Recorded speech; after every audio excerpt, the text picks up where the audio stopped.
Terus izin tanya, akhir-akhir ini seringkali itu saya melihat kawan menghadiri sholawatan, pengajian, ya sejenis majelis-majelis keilmuan gitu kan, keagamaan, tapi dengan pacarnya, padahal pacarnya kan belum nikah.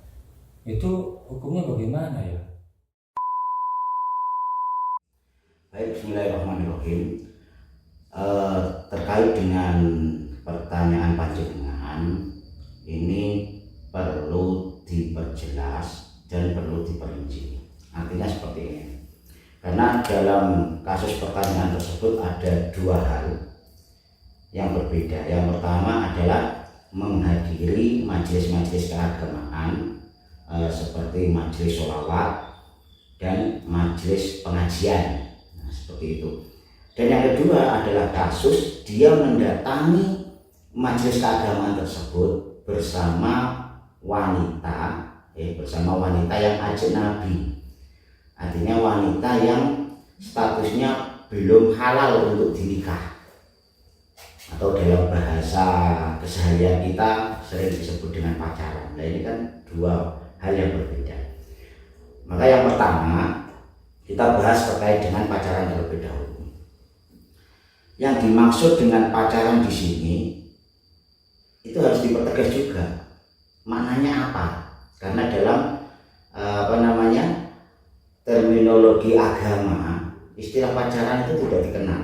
Karena yang dikenal itu ya pasangan suami istri atau posisi sedang menghibah seseorang. Nah, pacaran itu apa kan tidak dikenal dalam terminologi Islam. Akan tetapi jika yang dimaksud dengan pacaran itu adalah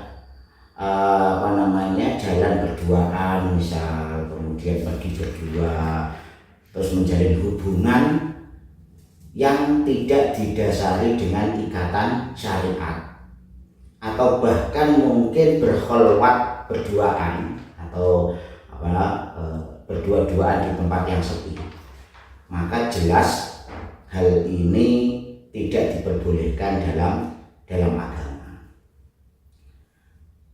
Allah sendiri berfirman, wala taqrabuz zina innahu kana fahisyatan wa sa'a sabila. Kata Allah, janganlah sekali-kali kita mendekati perbuatan zina. Nah, artinya apa? Meskipun dalam berpacaran tadi antara remaja A dan B tidak sampai melakukan zina katakanlah, tapi kan hal itu memiliki kecenderungan ke arah situ. Kalau dalam bahasa Al-Quran tadi disebut wala taqrabu, jangan mendekati. Bayangkan saja ketika ada dua orang yang tidak ada hubungan atau tidak ada status secara syariat, kemudian dia berdua-duaan tempat sepi, itu kan bahaya. Bahaya ketiganya pasti setan, itu pasti. Makanya hubungan tersebut dilarang dalam agama. Innahu kana fahisyatan, termasuk perbuatan yang keji, wasa asabila, dan jalan yang salah. Tidak hanya itu, Rasulullah Shallallahu Alaihi Wasallam juga bersabda, la yahluwanna rajulun bimra'atin wala tusafiranna imra'atun illa wa ma'aha mahram. Janganlah sekali-kali seorang laki-laki itu kemudian bersepi-sepi atau hanya berdua-duaan saja di tempat yang sepi dengan perempuan. Wala tusafiruna, dan jangan sampai pergi berdua-duaan padahal dia tidak ditemani oleh mahram, atau tidak ditemani oleh keluarga. Karena itu bahaya, kata Rasulullah. Nah, berangkat dari ayat Al-Quran, tadi didukung pula oleh dalil dari hadis Kanjeng Rasul Muhammad Shallallahu Alaihi Wasallam, dapat ambil sebuah kesimpulan bahwa hukum berdua-duaan dengan wanita yang tidak berstatus resmi secara syariat atau kasarannya pacaran, itu jelas haram hukumnya. Sementara untuk kegiatan yang kedua, menghadiri majelis-majelis keagamaan, itu kan sebenarnya sangat dianjurkan. Karena dalam majelis-majelis keagamaan seperti majelis pengajian, majelis sholawat, dan lain sebagainya, itu di dalam majelis tersebut terdapat unsur-unsur ilmu, terdapat unsur-unsur nasihat dalam hal keagamaan. Jadi sangat dianjurkan.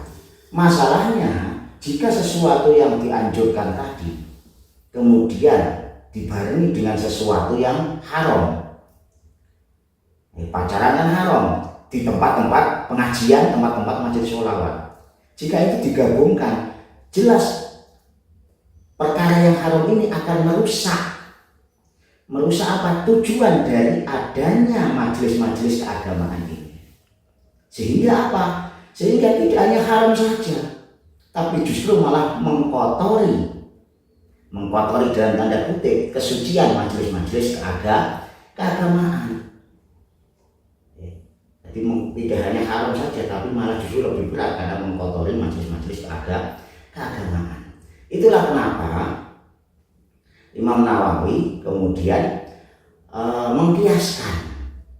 mengkiaskan terkait dengan orang yang pacaran kemudian hadir di majelis keagamaan. Dikiaske dengan apa? Seseorang yang kemudian sholat berjamaah dengan pacarnya. Jadi sholat kan hukumnya wajib, sholat duhur nggak baca, wajib jadi. Tapi dia berjamaah dengan pacarnya dua orang, dia dan pacarnya sholat berjamaah padahal belum berstatus istri.